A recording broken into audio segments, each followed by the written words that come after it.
Whether it's the Shack or the Pack, the Moon, the Suns, or the Stars, get into the real things, the authentic stuff. Get into Sports Illustrated Insider Authentics, the catalog that gets you into the game for real. Insider Authentics takes you into the locker room to suit up like the pros. Whatever your team, college or pro, you'll get issued what they get issued.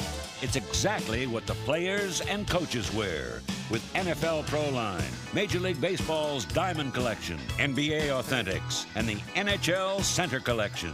Insider Authentics gives you all the big names in the big games. Apex, Champion, Starter, Russell, and others. They feature the same fabrics, cuts, and logos used by the professional and college teams. Sweatshirts, t-shirts, shorts, and jerseys that can take a pounding and still look like a hero. It's quality that's unbeatable. It's Sports Illustrated Insider Authentics. Call this toll-free number now to get into it with a free catalog. It's where you find all the stuff that's hard to find. It's where you can get into it all without going out. And you get it all on time with express delivery that won't keep you waiting. Plus, you can order the sports videos that capture the excitement of the event, the teams, the stars. You'll also get inside the world of sports celebrities through signed helmets, balls, and covers. These items are limited, so call now for a free catalog.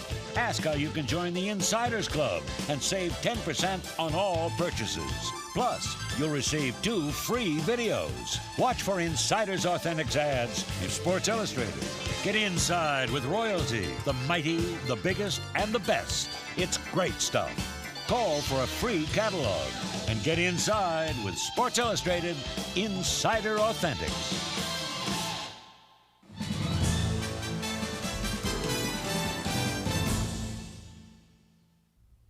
Hi, I'm Peter King of Sports Illustrated.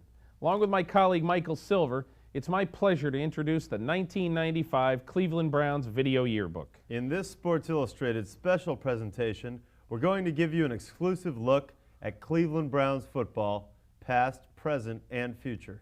And we're going to start with a review of the 1994 Browns season, a highlight package we call Back to the Playoffs. That's just where they were, Mike, for the first time in 5 years last year. I want to take you back to another point in recent Browns history, the wooing of Reggie White. 2.5 years ago, they were falling all over themselves trying to recruit Reggie White as a free agent, the first big-name free agent. Turns out to be the best move they never made, because with the money they would have had to spend on Reggie White, the $3.5 million a year, if they had landed him, they have spent on a crop of free agents who've helped them collectively far more. Don Griffin solidified him at cornerback. Pepper Johnson has turned into a Pro Bowl inside linebacker, even though he was unjustifiably not picked last year.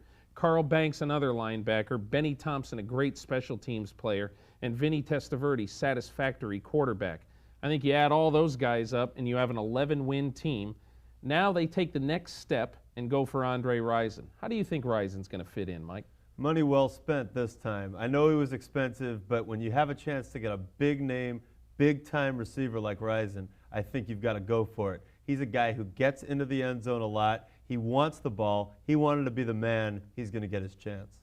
And now we're going to find out if Vinny Testaverde, with the talent, can finally take a team to the Super Bowl. These are just some of the things we're about to see. For in addition to 1994 highlights, we've also got a preview of the 1995 Browns season, as well as a special trip down memory lane in our Browns Classic segment. That segment will feature profiles of 3 Hall of Fame running backs, Marion Motley, Leroy Kelly, and the great Jim Brown. So without further ado, Sports Illustrated proudly presents the 1995 Cleveland Browns Video Yearbook.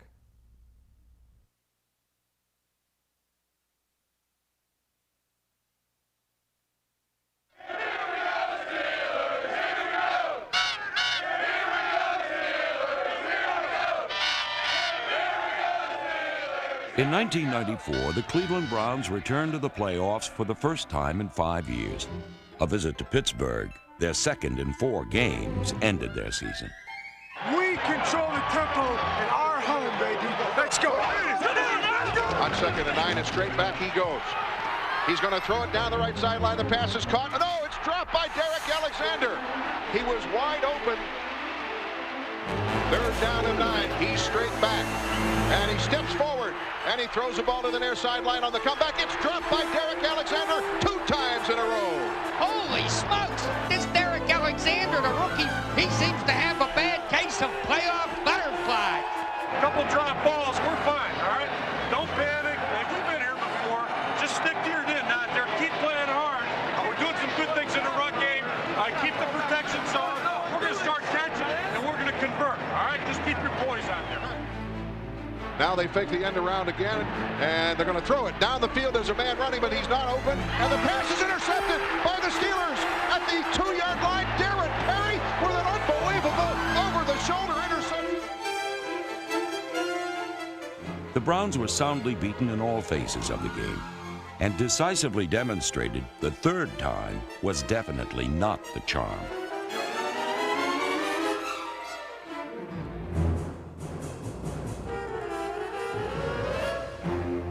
It's been all Pittsburgh here today. It's been all ugly here today. Very.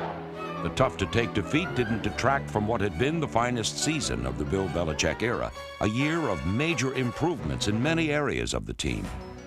It was a year in which a young offensive line allowed a league-low 14 sacks. It was a year when a pair of #1 draft picks became budding stars. It was a year a hard-hitting defense gave up the fewest points in the NFL. 9 opponents scored only a single touchdown, as the defense permitted just 22 all season.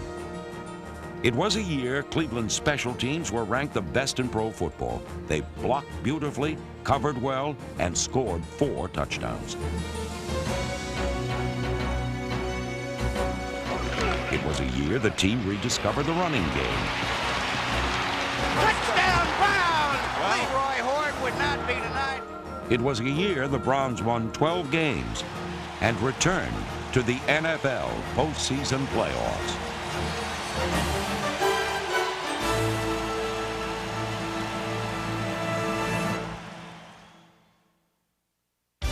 Cincinnati was the site of the opener, where Leroy Horde scored the first touchdown of the new season for Cleveland.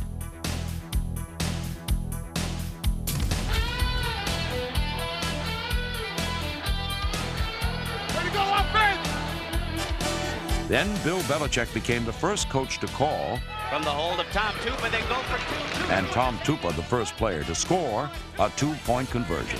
Oh my, what a play! Say to the weak spot. Cleveland special teams continued to pile up points, with 2 touchdown returns in a span of 3.5 minutes. It included the longest punt return in Browns history. Caldwell, 15, 20, sidesteps a man, sideline, 30, 40, 50. He's gone! All the way for a touchdown, Eric Metcalf, 92-yard punt return. We got to get the Bengals to kick as often as possible today here, Doug. Baldwin takes it at his 16, comes to the right, 30, 35, now back up midfield, breaks clear, 50, 45, 40. He's across the 30, one man to beat, stutter step, 10, 5, touchdown, Cleveland Browns, 84 yards, Randy Baldwin. Oh my, there was some jitterbugging there. Cleveland's first win of the new season was special indeed. Unfortunately, the home opener was a penalty-plagued affair with Pittsburgh, capped by a picture-perfect pass from Vinny Testaverde that could have won the game.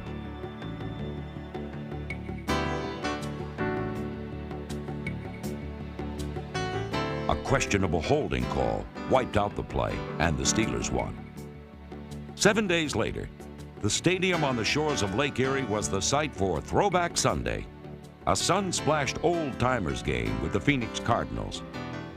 Hey, what better place to play an old-time game in Cleveland Stadium? There's a lot of tradition on this field, like the days when Jim Brown was playing. Ready for a good one. The dog pound is ready. The defense is ready. Offense is gonna kick a little, you know what. Let's get this show on the road.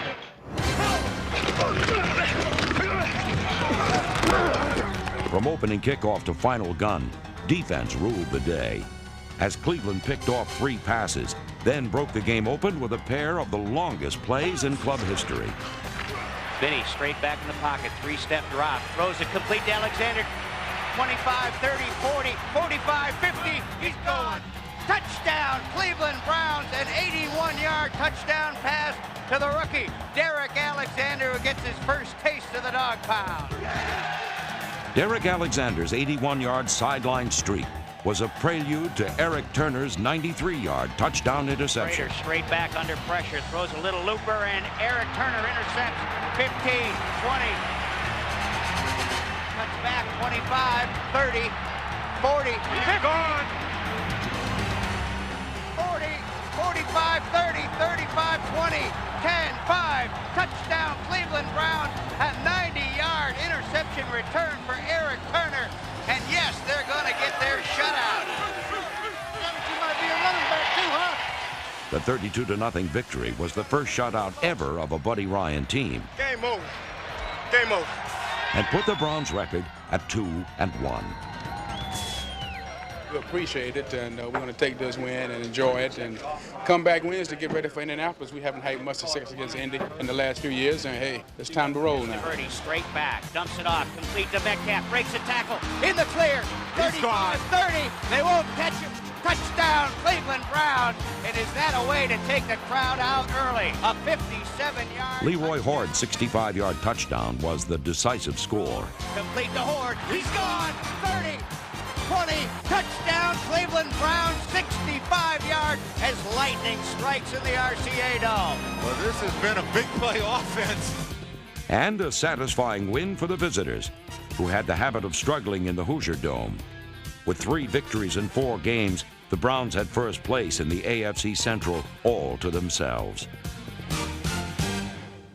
Let's go, man. Browns got to win today. Got to. Got to have tough D. The Browns had precisely that against the Jets, paced by Eric Turner's 4th interception in 5 games. Trudeau, full drop, steps up in the pocket, throwing deep, middle, intercepted. It's Eric Turner, 40, 45, cuts to the sideline, 50 down the right sideline and out of bounds at the New York 40. 3 turnovers on defense plus 3 rushing touchdowns on offense combined to throttle the Jets.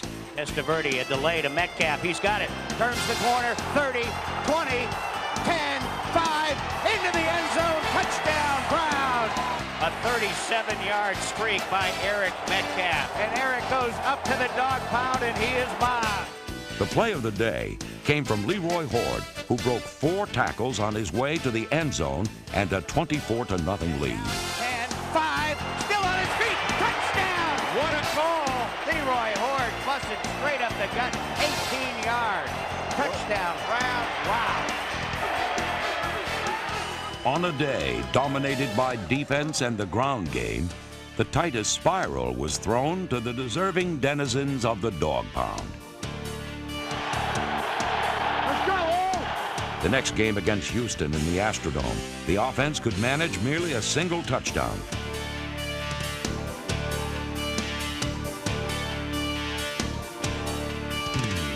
But it held up thanks again to a smothering defensive unit. Under constant pressure, the Oilers were sacked 3 times and gave up a pair of turnovers.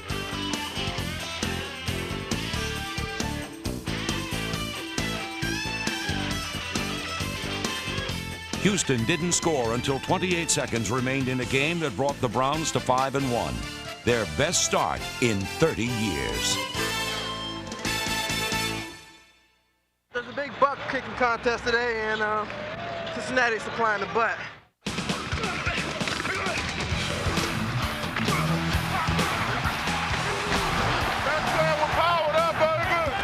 While the defense ransacked the Bengals line for 4 sacks, the offense chipped in with a pair of touchdowns on the way to a 5th consecutive win. Number 1, we got them on the run a little bit, all right?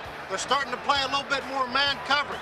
So let's get after their ass, stay after them, just stay after them, and let's keep making plays, all right? We're going to go down and score a touchdown this next drive. Let's go now! Let's go now, Randy! Do it, baby! The Horde blockers out in front. 10 to the 5, still on his feet. Touchdown, Cleveland Browns. Powerful running by Leroy Horde. Throwing it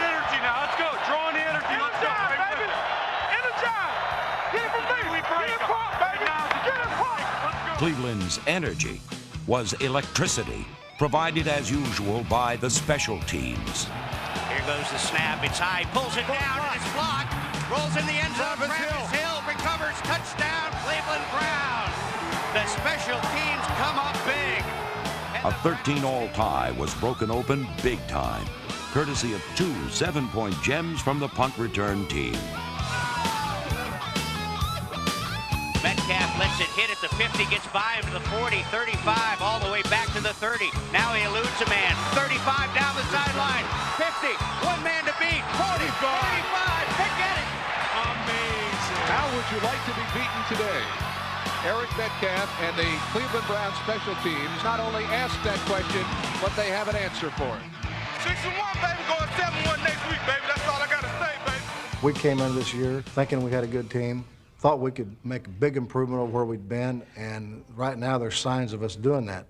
The season's second half began with a wind-whipped game against New England, in which the Browns elected to keep the ball on the ground. Leroy Hoard powered for a career-high 123 yards and scored the game's only touchdown on a short pass from Mark Rypien. Has Hoard open. Then Leroy puts it away. Touchdown, Brown. It wasn't a sure-handed catch, but it'll count.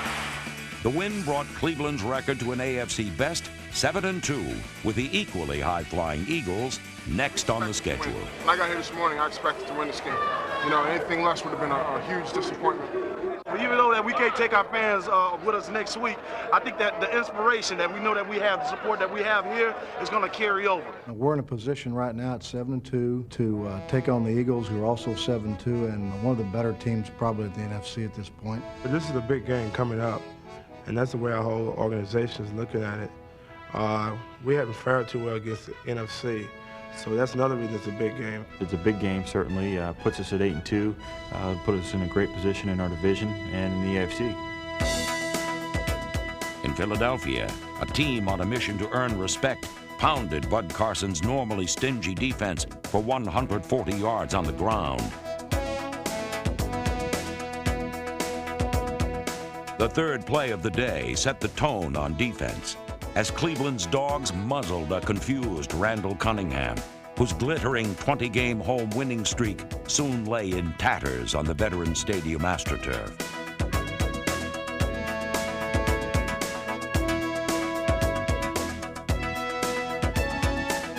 This total domination over the team with the best record in the NFC sent a clear message to skeptics. Cleveland was an AFC team that played like an NFC team. And its 8-2 record, now the best in the entire NFL, was no mirage. I'm certainly excited about the great start that we've had. It's a new experience for me, and I'm looking forward to some bigger and better things throughout this year. The better things did not occur in Kansas City, where in a rain-soaked matchup with the Chiefs, the Browns played hard but took themselves out of the game with 142 yards in penalties. In spite of this, they led going into the fourth quarter. Rypien straight back in the pocket. They blitz. Picked up. Throws. Complete to Jackson. 5. Hit. Spins. Touchdown. Touchdown. What an effort by Michael Jackson. Hey, look at this. Hey, they're getting tired. They're getting tired. They don't want none of us no more. We keep working. Put it on there. Our game is there right here. Win this thing. Now we control the game. Now we control the game.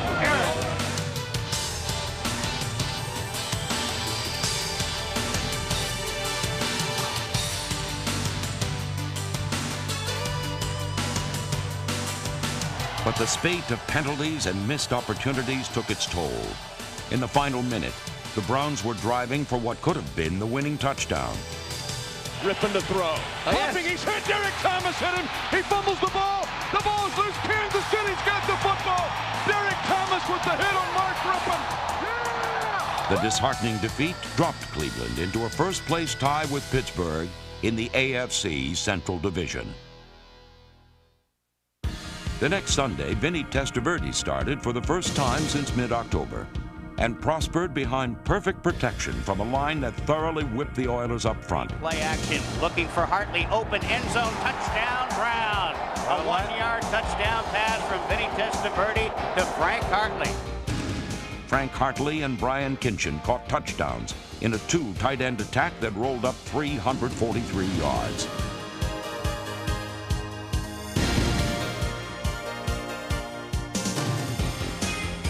The 34-10 rout improved the Browns' record to 9-3, still tied for first with the Steelers, but not for long. The next week, due to 5 turnovers, Cleveland suffered an unexpected and costly 3-point loss to the Giants, and for the first time dropped behind Pittsburgh in the standings.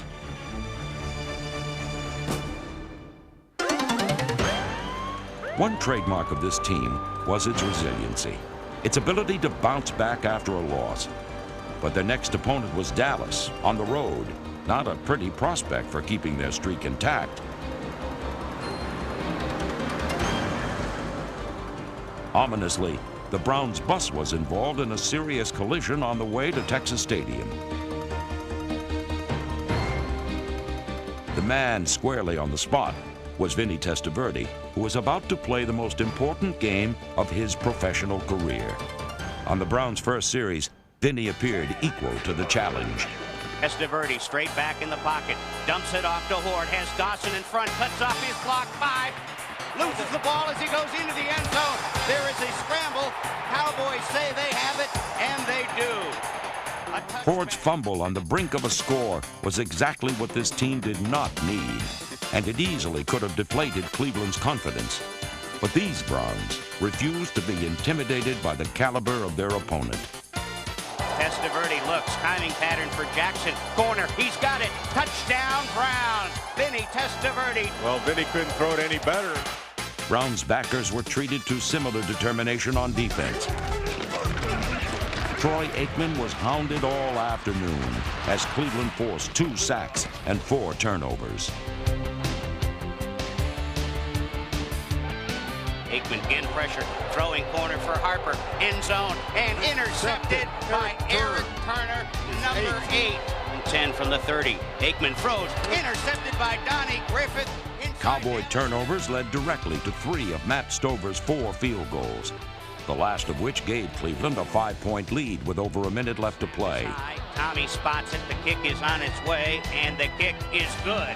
And the Browns go up by 5, 19-14, with 1:49 left in the contest. But soon, Dallas was poised for the go-ahead score. It all came down to one final dramatic play. Here we go. Harper goes wide to the left. Irvin wide to the right. Novacek in motion to the right. Aikman straight back in the pocket. Looks, end zone to Novacek, but he's not in. He's down at the 1-yard line. 3, 2, 1. The Browns have beaten the Cowboys. The Browns have beaten the Cowboys. 19-14 the final. Novacek didn't get into the end zone, and the Browns come down to Big T and come up with a W to move to 10-4, and with a little help tomorrow have clinched a playoff spot. But it doesn't get much closer than that. At the 1-yard line. Here we said the Browns had to have a hero, and it was Eric Turner. Who else that didn't let him into the end zone? And the Browns have beaten the Cowboys 19-14.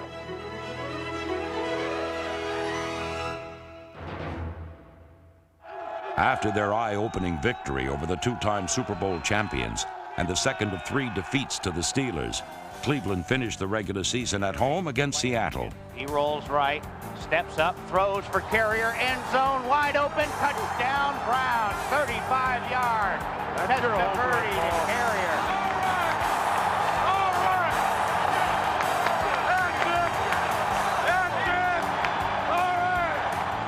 Vinny turns, bootleg, rolls right. He can take it in if he wants to, and does. Touchdown Browns. Vinny Testaverde rolled it in, and now he's walking over to the stands, and he'll give an early Christmas present to the St. Ignatius Wildcat football team in the stands. And what a souvenir they got.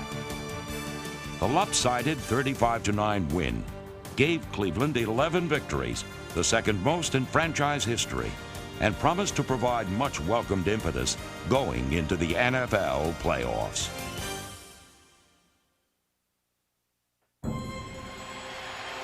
On New Year's Day, Cleveland made its first postseason appearance since 1989.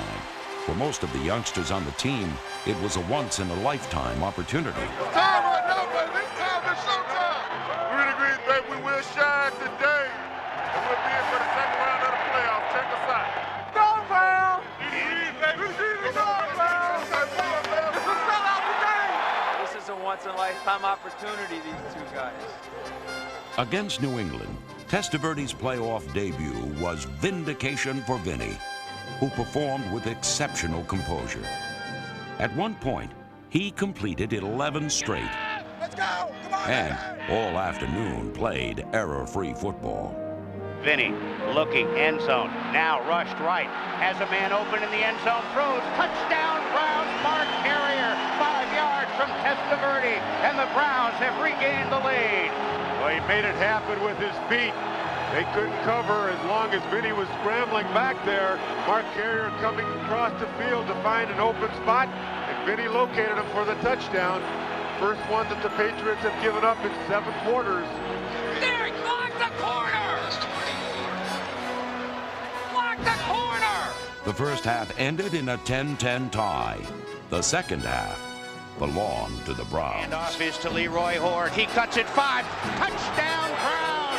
Leroy Horde into the end zone. And the Browns go on top 16-10 with 2:21 remaining third quarter.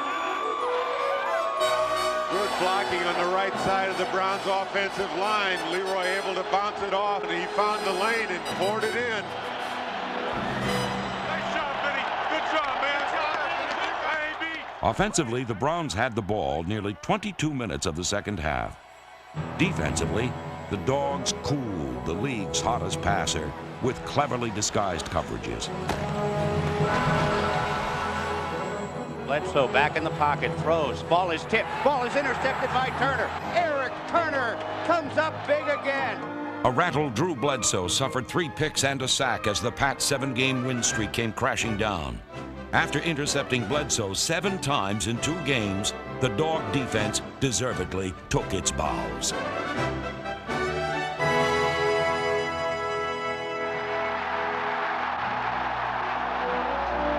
The party has started as the teams start out towards the middle of the field, and the Browns have won it 20-13.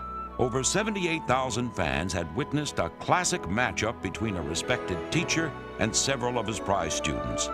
On this first day of the new year, That's a hell of a job this year, Bill. the pupils had prevailed. I've been rooting for you. Nice going. Glad for you guys. Thanks. Unfortunately for the triumphant Browns, their road to the Super Bowl had to travel through Pittsburgh. But the 1994 season was one of dramatic progress and immense achievement. It was the season the Cleveland Browns returned to the playoffs.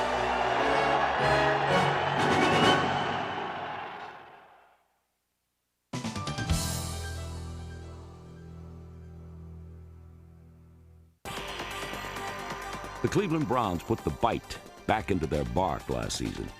And in 1995, they'll come out hungry for a Super Bowl crown. Their chances improved greatly with the signing of the most sought-after free agent in football, wide receiver Andre Rison. One of the most accomplished pass catchers in the game today, the former Falcon and Colt hauled in 486 passes and 61 touchdowns, despite playing for poor teams and a host of mediocre quarterbacks. Miller back, looks and looks and looks, and he's going to throw a long one, and the receiver is there, and it is complete to the 25, the 20. Rison's going to score on a long bomb. They view now that they were one weapon away. He's going to give Vinny Testaverde the chance to be big-time successful. Rison brings the speed to go deep and the deceptive moves of a great receiver. The bottom line is he's one of the most exciting and potent receivers in the game. Not only is he a guy who will get the ball a lot, but he wants it every play. Fires over the middle. Rison's got a touchdown. Andre Rison right down the middle of the field. The Falcons lead again. Eager to pass. Firing. Rison's got it. Rison dives in the end zone. Touchdown. Back to throw. Floats it in the left corner of the end zone for Rison. He's there. Does he have it? Touchdown. Andre Rison with a great catch. Miller throws fade corner in the end zone. Rison. Great catch. Touchdown. Next year, he plays for Cleveland. Rison's the best receiver in the league. Bad Moon Rison, the greatest. Right there, Rison. He is going to take a lot of attention away from a very young group of receivers. One of those young targets is Derek Alexander, number 85, with size and speed. The rookie frustrated defenses all season long. He led the team in receiving, and with the addition of Rison, could have a breakout year in '95.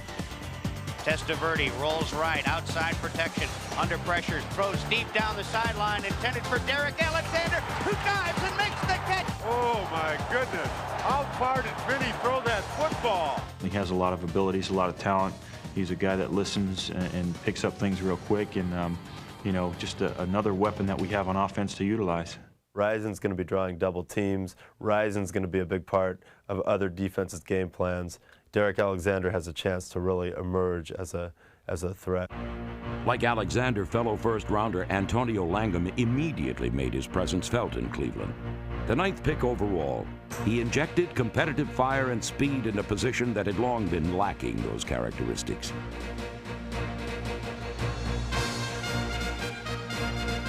The NFL's Defensive Rookie of the Year was sensational, and with Don Griffin, helped give Cleveland its best corner play since the days of Frank Minifield and Hanford Dixon. I think Antonio Langham has the type of gunslinger mentality that a corner has to have.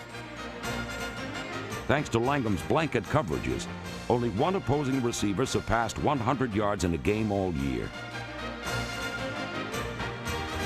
Langham led a rejuvenated secondary by always going to the ball.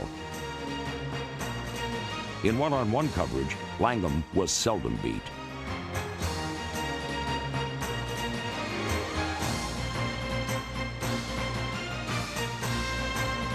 But the mettle of the man was tested on opening day after he was burned early on.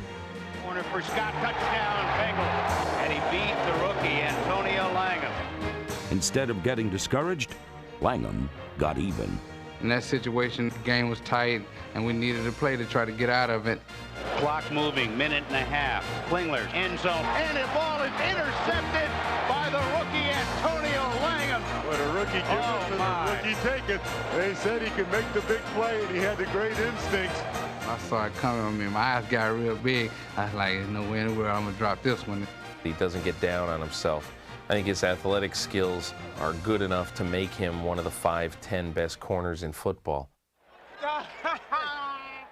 Langham is just one talent in a backfield that boasts Eric Turner and Stephon Moore, perhaps the best safety tandem in football. Our two safeties, I like to call them both strong safeties because they come up and they play the run so hard. Moore delivered punishment to backs and receivers who came his way and is one of the prize free agents signed by Coach Bill Belichick. But it's Belichick's first ever draft choice, Turner, who's moved into the realm of superstardom. O'Donnell from the shotgun, throws, timing pattern. Oh my, what a lick by Eric Turner, and now the crowd is really rocking. What a shot he took from Eric Turner. Already known as a hard hitter, number 29 tied for the NFL's interception title with 9 and made his first Pro Bowl as a starter. Turner became a complete player in '94 and is sure to be the defensive catalyst in '95. Bledsoe straight back in the pocket, has time, throws middle, intercepted by Eric Turner at the 3. Big play by Eric Turner. I think Eric Turner, as far as being a hitter and intimidator, is to the late 90s what Ronnie Lott was to the mid-80s.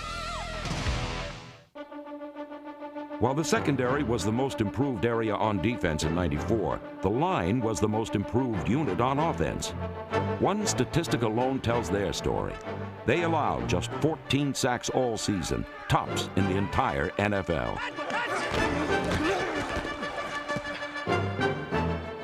They provided plenty of pocket time for quarterback Vinny Testaverde.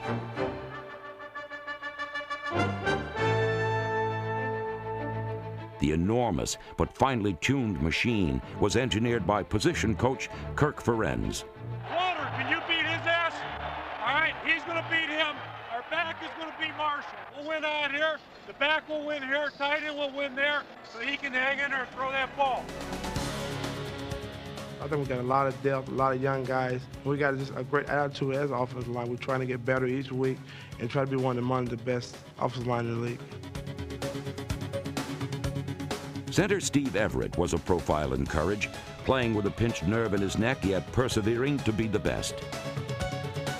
Steve Everett's everything they hoped he'd be when they got him out of Michigan, and probably more. He's a guy that you can run behind up the middle, and when you have a team that likes to do that, that's an invaluable asset.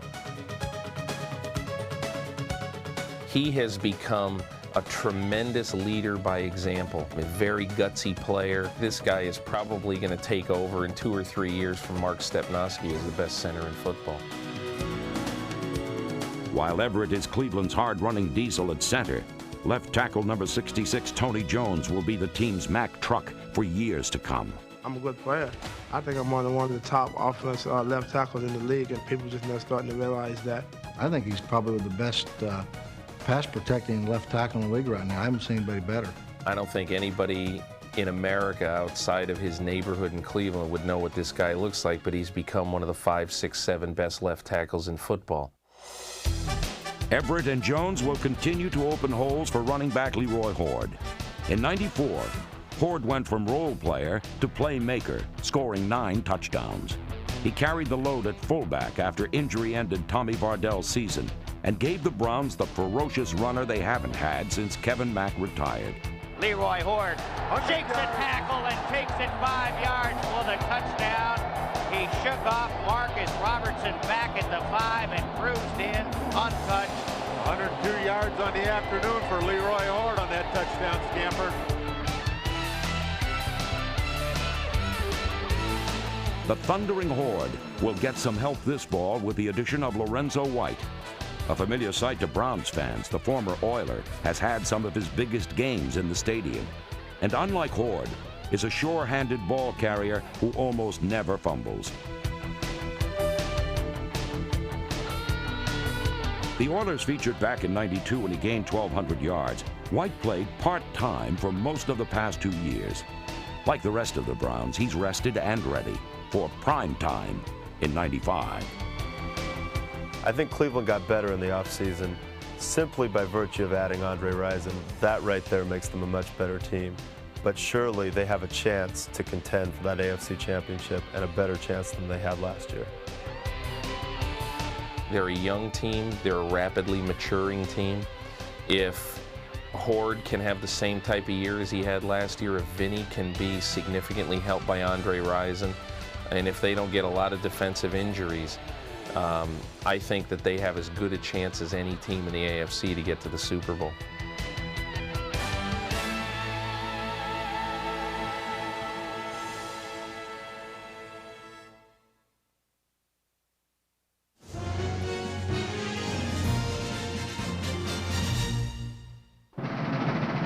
Marion Motley, 1946 to 1953. Jim Brown, 1957 to 1965. Leroy Kelly, 1964 to the present. I'm Lou Groza. In my 21 years with the Cleveland Browns, I've played with all 3 of these runners. 3 of the greatest in the history of pro football. The tradition of great backs of the Cleveland Browns began since inception in 1946. The first team that Paul Brown had put together, professional football, was composed of football players that either played against or had coached previously. Marion Motley had played against Paul Brown's high school coach teams at Massillon. When he formed his pro football team, he wanted Marion for his #1 boy. Marion wore my old number 76. In those days, I was wearing number 46.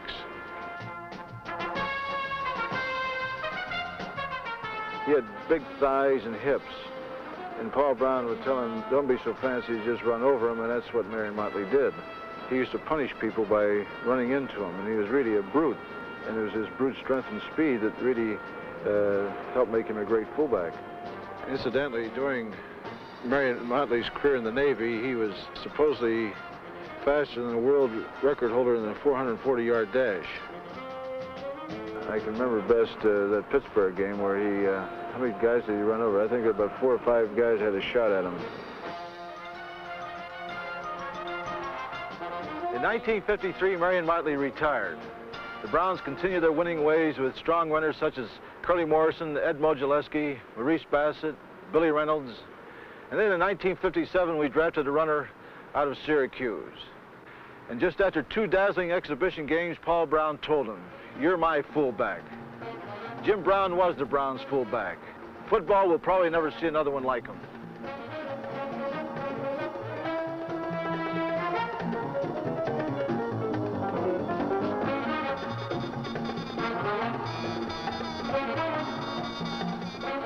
During Jim Brown's career, he led the league every year except for one.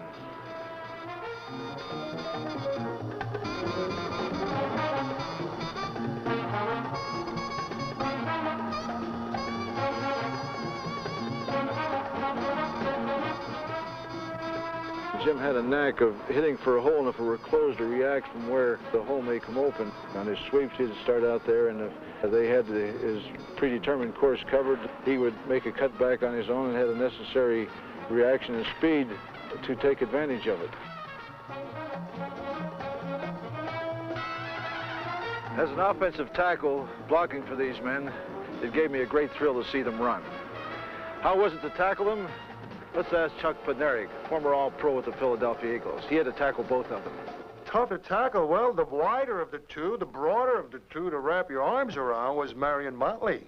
If Marion Motley ever picked up steam once he got past the front line and the linebackers, goodbye. Look, it was like a locomotive.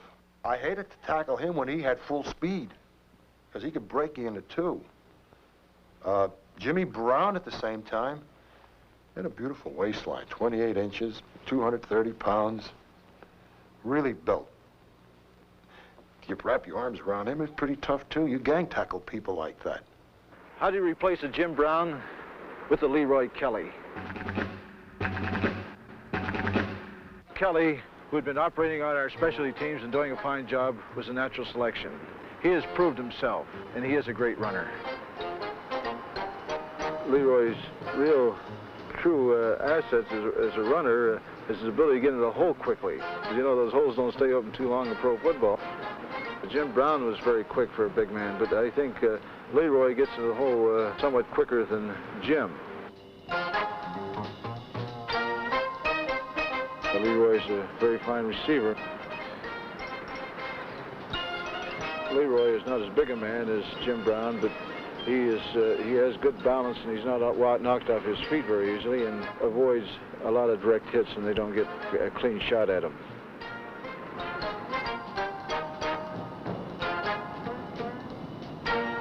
Kelly, of course, led the National Football League statistically in running last year.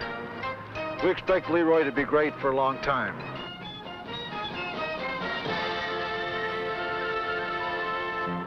I have retired as an active player and have been retained on the coaching staff of the Cleveland Browns. It just might be part of my job to help find that next great runner.